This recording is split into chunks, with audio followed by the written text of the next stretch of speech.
على النبي المصطفى البشير الهاشمي المجتبى النذير وآله من بلج الصباح وصحبه ما هبت الرياح بذكر الله ترتاع القلوب ودنيانا بذكراه تطيب. معاشر الكرام، إن الله وملائكته يصلون على النبي يا أيها الذين آمنوا صلوا عليه وسلموا تسليما. اللهم صل على محمد وعلى آل محمد كما صليت على إبراهيم وعلى آل إبراهيم إنك حميد مجيد، وبارك اللهم على محمد وعلى آل محمد كما باركت على إبراهيم وعلى آل إبراهيم إنك حميد مجيد. bayan haka muna yabo muna yabawa muna godiya ga sarki Allah, muna neman taimakonsa da gafararsa da agajinsa, muna roƙon kariyarsa ya tsare mu daga sharrorin kawunanmu da munanan ayyukanmu. Wanda Allah ya shirya shi ne shiryayye, kuma wanda Allah ya fatar shi ne bacacce. Muna shaidawa babu abin bauta bisa gaskiya da cancanta sai Allah, shi kadai yake ba shi da abokin tarayya. Muna kuma sake shaidawa lalle hakika annabi Muhammad sallallahu alaihi wasallam Allah su kare tabbata a gare shi, bawansa ne kuma jakadansa ne. Bayan haka mafi gaskiyar zance shine zancen Allah, mafi biciyar shirya ita ce shiryar manzon Allah sallallahu alaihi wasallam. Mafiya sharrin al'amura su ne da cikin addini. Hakika tabbas duk abin da aka gage shi aka kirkire shi aka cusa shi a cikin addini wanda ba shi da asali a cikin koyarwar annabi sallallahu alaihi wasallam da sahabbai, sunan sa kage da ƙarya da kirkira a cikin addini mutane ma abokan su mutar su ta jahannama. Allah ya kare mu. Dan uwa masu daraja, hudubar mu yau 26 ga watan 6 2026 wanda ya yi daidai da 11 ga watan Al-Muharram 1448 bayan hijirar manzo Allah sallallahu alaihi wa sallama daga Makka zuwa Madina. Hudubar mu a wannan mimbari mai albarka na Madaki Bahaba Islamic Center da ke nan cikin garin Fataskun, jihar Kebbi, Najeriya, tana magana ne akan waɗansu mutane bakwai 'yan aljanna waɗanda Allah tabaraka wa ta'ala zai sanya su a ƙarƙashin inuwarsa a ranar da babu wata inuwa sai tasa. Hakika 'yan uwa masu imani, wannan hadisi ne mai girma, hadisi ne mai daraja, wanda yake ba mu labarin cewa ranar tashin alkiyama rana za ta matso kusa da halittu. Rana za ta yi kusa wato da wannan duniyar tamu, ta yadda tsakaninta da mutane zai zanto tazara ce da bata wuce mil ba. Mai ruwayar hadisin ya ce mil dinnan shi kansa bai gane ba, mil ne na masafa, mil ne na tazarar tafiya, ko kuma mil ne na wannan tsinken da ke cikin kuratandu. Wato dai rana za ta kasance kusa da mutane, wanda yanzu ranar nan tsakaninmu da ita, kamar yadda masana sayins suka ce, tafiya ce ta dubban shekaru. Amma tare da haka idan ta kwalla, ka duba yadda mutum yake gigicewa idan ya fita a lokacin da wato ranar take tsakiyar sama. Ka duba yadda mutum yake jin rana ta wato ƙasa ta ɗauki zafi ta yadda ba za ka iya taka ta babu takalmi ba. To wannan fa tazarar da ke tsakaninmu da ita ta dubban shekaru ne, tafiya ce ta dubban shekaru. To yaya kuma lamari zai kasance a ranar tashin alkiyama in ya zanto an matso da ranar ta yadda tsakaninta da mutane tazara ce da bata wuce mil ɗaya ba, ko kuma bata wuce tsawon yatsa ɗaya ba. Saboda haka za ka ga kwakwalen mutane suna tafarfasa kuma ba za su mutu ba saboda tsananin zafi. Gumi zai wato lulluɓa mutane, kowa gwargwadon yadda yake, gwargwadon yadda guminsa yake. Manzo Allah sallallahu alaihi wasallam ya bada labari, akwai wanda gumi zai kama shi idan sawu, akwai wanda gumi zai kama shi zuwa wato gwiwa, wani zuwa kwankwasansa, wani zuwa kirjinsa, akwai wanda gumin ma zai haɗiye shi ya zama linkaya yake yi a wannan ranar cikin guminsa. Saboda haka da an yi maganar zafin rana, to magana kuma inuwa ta taso, don ba mai gane falalar inuwa da kuma daɗin inuwa da alkhairin da ke tattare da inuwa sai wanda rana ta dake shi. Saboda haka ranar da take da irin wannan sifa, ranar da ke cike da bala'i da masifa da tashin hankali da firgici da fargaba, a irin wannan ranar manzo Allah sallallahu alaihi wasallama a cikin hadisin da Bukhari da Muslim suka rawaito daga sayyidina Abu Hurairah Allah ya kara masa yarda, manzo Allah ya ce akwai waɗansu mutane guda 7 wanda Allah zai kare su daga wannan bala'in da muka ambata. Wannan bala'in na zafi, tsananin zafin rana irin na tashin alkiyama, akwai waɗanda Allah madaukakin sarki zai kare su daga wannan bala'i, wanda waɗannan mutanen ɗaiɗaya suke har mutum 7 kamar yadda wannan hadisin ya ambace su. Amma fa ba ana nufin iya su kaɗai su ne za a kare su daga bala'in wannan zafin da alkiyama ba. A'a, a nan dai mutum 7 aka lissafa. Saboda haka wannan ya shiga cikin mafhumul adad, wanda kuma kamar yadda aka sani a wajen malamai mafhumul adad la tibara da ba wai ana nufin iya waɗannan 7 ɗin ba wasu ba sai su.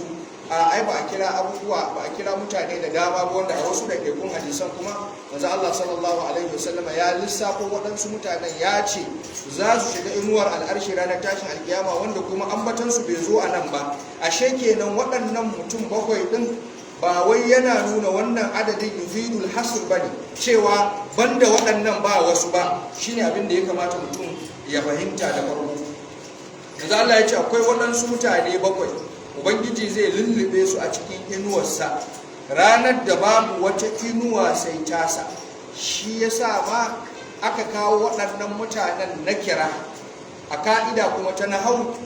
Aljumalu ba'da nakira sifat wa ba'da al-ma'arif ahwal.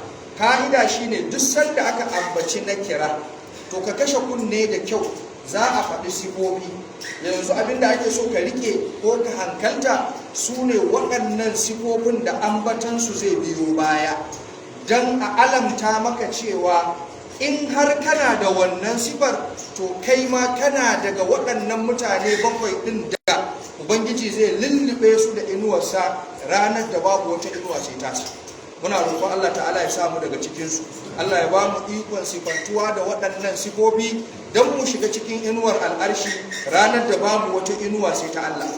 Manzo Allah sallallahu alaihi wa sallama yace na farko daga cikinsu al-imamul adil, adali shugaba kuma a dukkan matakai kamar yadda malamai suka ce, ba kamar yadda waɗansu suke cewa ana nufin khalifatul muslimin, khalifan musulmi shi ake nufi ba. A'a, duk wani shugaba, duk wani jagora ya shiga, duk wani wanda yake in charge yana da mabiya a karkashinsa to ya shiga cikin al-imamul adil. Idan ya yi adalci, ya rike amana, ya yi nagartaccen shugabanci, to ya shiga cikin wannan hadisi. Idan ya yi zalunci, ya yi babakere, ya yi kama karya, to ya shiga akunsa. Kuma wa ma aksara, kamar yadda yanzu muke gani a ƙarshen duniya, mafi yawan waɗanda suke samun shugabanci fitina da bala'i yake zama musu hanya ce ɗaukar ta tafiya wutar jahannama, saboda waɗanda suke yin adalci sun yi karanci. A yau galibin waɗanda suke rike da mas'uliyya, suke rike da wani nauyi na jagoranci ko na shugabanci, shugaba ne a ma'aikata ko kuma shugaba ne wato a cikin al'umma, shugabanci ko da irin na gargajiya, ko shugaba ne a fage na addini, mafi yawan shugabanni sun ɗauki shugabanci lagwada ce, wata hanya ce ta more, ta jin daɗi, ta ayyar da ake so. Saboda haka duk wanda ko ya ɗauki shugabanci a matsayin wata hanya ce, ba wai hanyar sabin ɗin jama'a ba, bautawa al'umma da hidimta musu ba, a'a hanya ce ta shi ya more, ya ji daɗi, ya gwangwace, to ya shiga akunsa.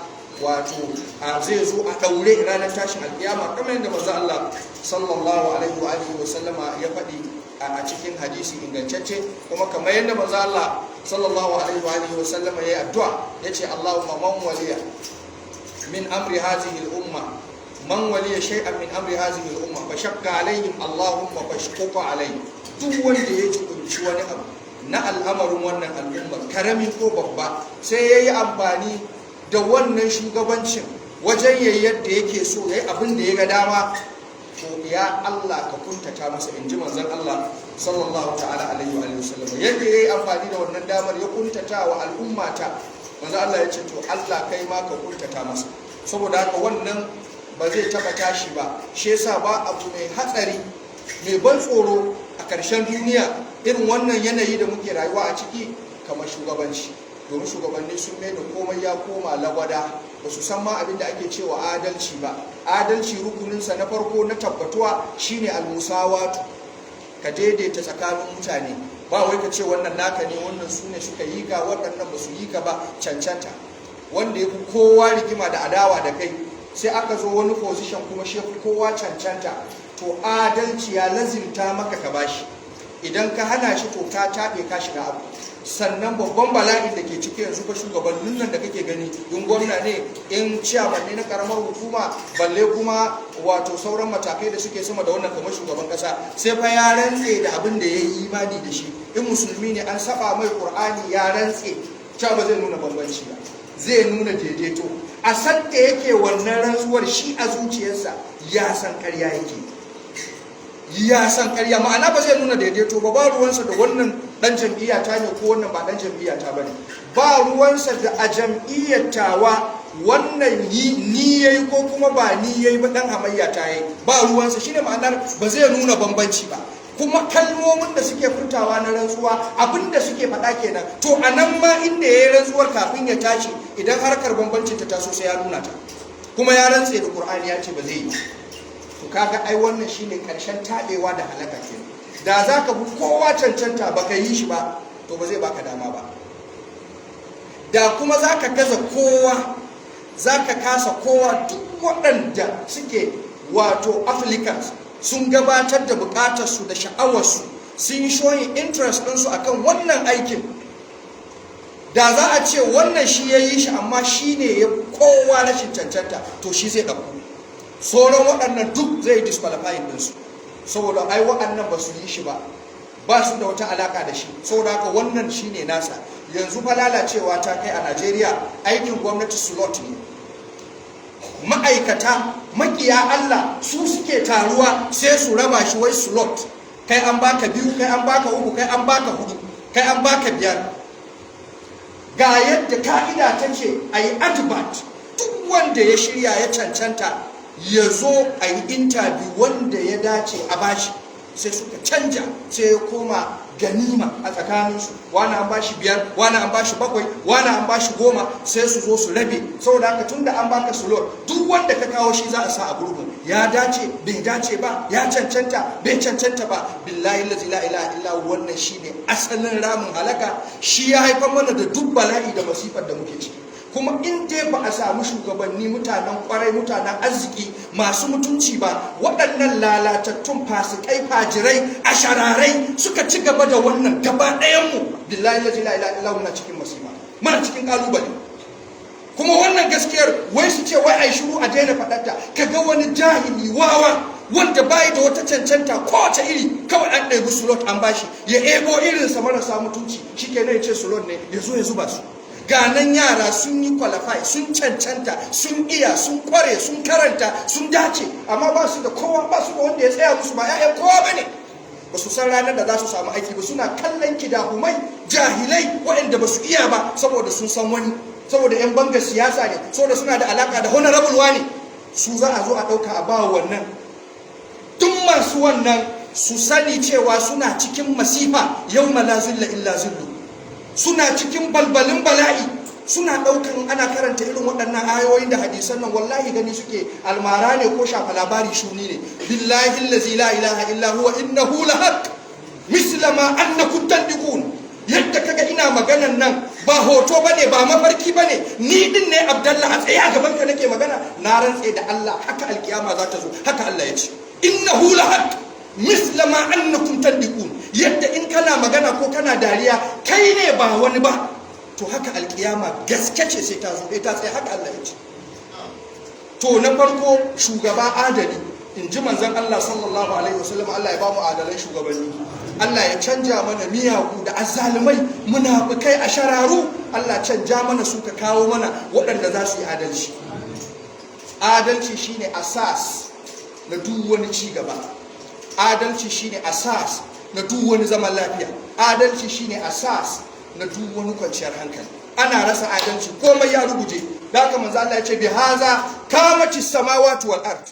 Sayyidina Abdullah ibn Rawaha ya je anguwar Yahudawa, yake gaya musu, yace ku Yahudu babu abin da nake ki a duniya kamar ku, ba na son ku, ba na kaunar ku, ku ne mafi kyamatuwar halittun Allah gare, amma haka ba zai sa in zalunce ku ba. To wannan shine mutuntaka. su fa yahudawa da ya gaya musu haka da yake masu karatu ne su sai suka gyada kai suka ce bi haza kamati samawati wal ard. Wannan shine adalci kuma shi yasa sama da ƙasa suke tsaye a yadda suke. To shi yasa duk yanda kake kai adalci, kana rasa adalci ka rubuje. Ba dan kabilar ka bane ya cancanci adalci mai, ba kungiyar ku ɗaya ba, amma kuma ka san anan shi yake da gaskiya, yi mai adalci. Masoyinka ne, makusancinka ne, danginka ne, yaranka ne, dan bangarka ne, dan kalaranka ne, bai da gaskiya a wannan wajen, to karka ce ai wannan namu ne, bai cancanci wannan aikin da ake so a baya ba, karka ce to ai namu ne, ya za mu yi da shi, tunda mu yayi ai mu ma dole mu yi shi. Karka yadda kai haka, kana haka ka bar gwadaban adalci, to ka shiga abu. Manzo Allah sallallahu alaihi wasallam ya ce mutum na biyu shine shabun na sha'afi ibadatillah, matashin da yayi rayuwarsa cikin bautar Allah. Ba abu mai wahala kamar kaga matashi yana bin Allah, ba abu mai tsada mai tsauri kamar kaga matashi yana bin gwadaban shari'a. Wannan yana da wahala. Galibin matasa banda rudu babu komai a gabansu. Yadda kaga matasa a yau sai rawar TikTok, sai iskanci, sai hauragiya, sai dagaji da rudu da sharholiya, to haka dama matasa suke waɗannan shekarun na ƙuruciya. Galibi ziga mutum suke wajen yayi ta masha'a, yayi ta yin abubuwa na saba wa Allah subhanahu wataala. Shine wa shabun da shafi ibadatillah. Na uku, da ka saurayi idan yayi control, ya fi ƙarfin zuciyarsa, ya jajirce akan da'a, ya rayu cikin bautar Allah, ya tafiyar da samartarsa wajen da'ar Allah subhanahu wataala, to ya cancanci a mai tukwici da wannan. Yana cikin waɗanda za su shiga inuwar Allah ranar da babu wata inuwa sai ita. Saurayin da ya kare da rayuwarsa cikin bautar Allah, sai dai wannan abu ne mai wahala, sai wanda ya yarda zuciyarsa da gaske. Sannan na uku, manzo Allah sallallahu alaihi wasallam ya ce wa rajulun qalbuhu mu'allaqun fil masajid, da mutumin da zuciyarsa take rataye da masallaci. Idza kharaja min hatta ya'uda ilay, in ya fito daga masallaci to hankalinsa fa yana kan masallaci, har sai ya ga ya koma. Bai san wata sallah ta kukuce mai a jami'i, ko yaushe tunaninsa yana masallaci. Ka ji ibarar ma, kalbuhu mu'allakun fil masajid, da kasan an kama zuciyarsa an yi hangin dinta, an samu wani maratayi an rataye ta a masallaci. Shi haka yake, idan ya fito kenan ya bar zuciyarsa a can, don haka hankalinsa ba zai kwanta ba sai ya ga ya koma. To mutumin da ya yi irin wannan rayuwar ko yaushe hankalinsa yana masallaci, da haka jam'i baya kuɓuce masa, za ka samu yana zaman jiran sallah, to wannan ya cancanci wannan tukuicin, don yana daga cikin juma'a ba su iya jiran sallah. Yanzu hakan nan muna cikin sallah a ka'ida ta shari'a, wala yazalu rajulu fi sala ma damati salatu tahbisu. Sallah kake, matukar sallah ta zaunar da kai, ko da za ka yi awa nawa, inda ya sallace ta zaunar da kai to sallah kake. Shi yasa da za ka zo masallacin juma'a karfe 10 to ka shiga sallah, tunda dai juma'a ce ta kawo ka. In ba za a yi sallar nan ba sai karfe 2, kaga za ka yi kimanin awa 6 kana zaune, to awa 6 nan da kai ladan sallah ake rubuta maka. Me yasa? Saboda sallah ce ta tsare ka. Da za ka zo masallaci tun karfe 9 na safe ka zauna jira kake har sai an yi azhar ka tafi, to sallah kake sunanka. To daga lokacin da ya zama baka iya jiran sallah kwata-kwata, kai da ka shigo masallaci to sai dai a jiyo hauragiyar ku kai da liman, ko kuma kai da sauran kwamitin masallaci ana rigima, to a lokaci ya cika, yanzu ga sunan har ya haura da minti da ba mu yadda ba, wallahi tallahi za mu dau mataki, a tsige limamin nan, a canja shi, a mai mace maka, a yi wane ne, da lokaci ya ɗaga. Kai dai wai sallah ne ba za ka jira ba, amma komai kana iya jira na rayuwa, amma sallah da an kara shikenan kai an shiga rigima da kai, an sa kafar wando ɗaya. To wannan alama ce duniya ta auri mutum ya yi nisa, kamar yadda galibinmu yau muka yi nisa a harkar duniya. To da mutumin da zuciyarsa take rataye da masallatai, shi yasa ma ba a ce masallaci ba, dan a nuna maka a duk inda yake yana tare da masallaci. Yana garinsu, ya yi bulaguro zuwa wani gari, ko ya bar kasar ma ya tafi wata kasa, a duk inda ya samu kansa masallaci, abinda zai fara bincike a ina masallaci yake, saboda jami'i. To wannan mutumin yana cikin waɗanda za a sa su a inuwar Allah ranar da ba wata inuwa sai tasa. Sannan na hudu, manzo Allah ya ce wa rajulani tahabba billahi ijtama'a alayhi wa tafarraqa, da mutanen da suka so juna saboda Allah. sun haɗu suna son junansu saboda Allah, har suka rabu suka bar duniya suna ƙaunar junansu saboda Allah, ba saboda wannan mai kuɗi ba ne ko saboda mai mulki ne ko yana da mamora. Yanzu galibi soyayya tana ginuwa ne akan wasu itibarat duniyawiyya, akan waɗansu al'amura da suka shafi duniya. Kaga wane kullum yana gindin wane, amma saboda fa abin duniya. Wane kullum yana bin wane saboda honorable ne shi, yana sa ran wata dama za ta zo a dama da shi, to saboda haka shi yasa kullum yake makale da shi. Amma a ce wane kullum suna tare da wane, ba magana kuɗi ba ne, ba ranar da mutane galibi suke cikin takaici da firgici da damuwa, Allah zai kare su, zai tsare su, ba fargaba a kansu, babu tsoro, ba baƙin ciki. manzo Allah sallallahu alaihi wasallam ce ku karanta ala inna awliya Allah la khawfun alaihim wa la hum yahzanun allazina amanu wa kanu yattaqun. Saboda haka to waɗannan sun shiga cikin wato awliyaullah allazina la khawfun alaihim wa la hum yahzanun. Saboda me? Saboda wannan kyakkyawar dabi'ar tasu ta san juna, ta kauna juna. Yanzu soyayya galibi ana gina ta kamar yadda nace akan itibaran na duniya. Kana da abun duniya sai kaga kowa yana son ka, baka da abun duniya shikenan sai kaga kowa wato kamar zaman doya da manja yake da kai, ba kamar komai ba, ha kawai sai a dinga jin haushin ka. Imam Shafi'i tun zamanin sai ce yamshi fakiru wa kullu shay'in biddahu wan nasu tughliqu dunahu abwabaha wa tarahu mamkutan wa laysa bimuznibin wa yara al-adawata la yara asbabaha hatta al-kilabu izara sarwatin khada'at ladayhi wa harrakat aznabaha wa izara al-yawman bakiran abiran nabahat alayhi wa kasharat anyabaha. Imamu Shafi yace talaka da bai da komai, to wannan fa shekara 2000 da maitan ina ga yau. Talaka da bai da komai sai ka ga yana tafiya komai yana against dinsa, komai yana against dinsa, kaga kowa yana kamar haushin sa yake ji. Yace zaka ga ana ta fushi da shi, ko ba wani abin laifi yayi da za a yi fushi da shi ba, yayi ta ganin adawar da bai san dalilin ta, bai ta ganin adawa wato ba tare da wani dalili ba, ba tare da wani reasons ba, kawai ga ana jin haushinsa. Hatta karnuka ma wanda su dabbobi ne, idan suka ga mai kuɗi ya zo a dankareriyar mota sai kaga suna wani sauke jela, suna karkada jelan nan, suna saukar da kai, ba za su ji shi da haushi ba. Amma da za su ga talaka ya taho ya yi shirkif da gumi, ya tafiya kura tana tashi, sai kaga kawai sun haushi da haushi ta ko'ina, suna kokarin kai mai raruma, saboda wato ba komai ya jawo haka ba sai dai shi talaka ne. Wani ce innal ghaniyya idza takallama bil khata qalu asabta wa saddaqu ma qala. Talaka mai kudi ƙarya ma in yayi an san ƙarya ne, an san wannan abun hankali ma ba zai dauka ba, amma sai kaga mutane an gida kai an ce ai wannan yana iya faruwa, ai ta ana ta gaskiya ne, ai abinda Alhaji ya faɗa na ai ni ma na ko ƙarya yake. Wa idhal fakiru asaba kanu kulluhum akhtata ya hadha wa qulta dalal. Amma da talaka ne a ce kai da Allah kai kare na mana hankali, abinda zai yi ma abin yana iya fara ce kai da Allah kai kare na wannan magana da Allah, amma za ka kawo wannan kace ya ƙarya kake, sai a kare da shi. To saboda haka wato yace inna darahima fil majalis kulliha taqsur rijala mahabatan wa jalala.